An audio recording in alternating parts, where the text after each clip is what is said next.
قبل ما أبدأ، لو عمرك سمعت أذان في وقت مش وقت صلاة، اقفل الفيديو دلوقتي، لأن اللي حصل بعده مش أي بني آدم يستحمله.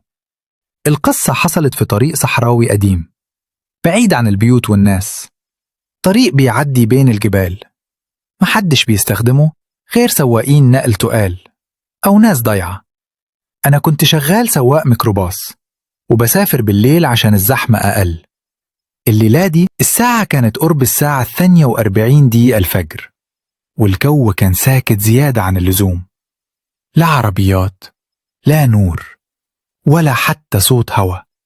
فجأة سمعت أذان، مش جاي من جامع ولا من راديو، الصوت كان طالع من وسط الجبل.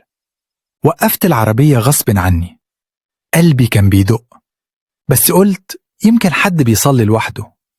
بس الأذان كان بيعيد نفس الجملة كل شوية: الله أكبر، الله أكبر. من غير ما يكمل نزلت من العربية. الصوت كان أقرب بس مفيش حد، وفجأة لقيت أثار رجلين على الرمل ماشية عكس اتجاه الصوت. مشيت وراها، الغلط اللي ندمت عليه لحد النهاردة.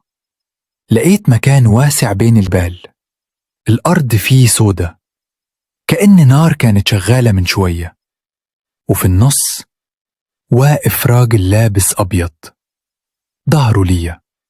ناديته ما ردش، قربت خطوة، الأذان وقف.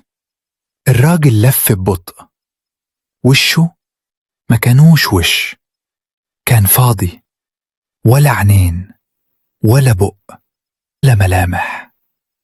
وقتها سمعته بيهمس: مش كل أذان دعوة، بعضه نداء.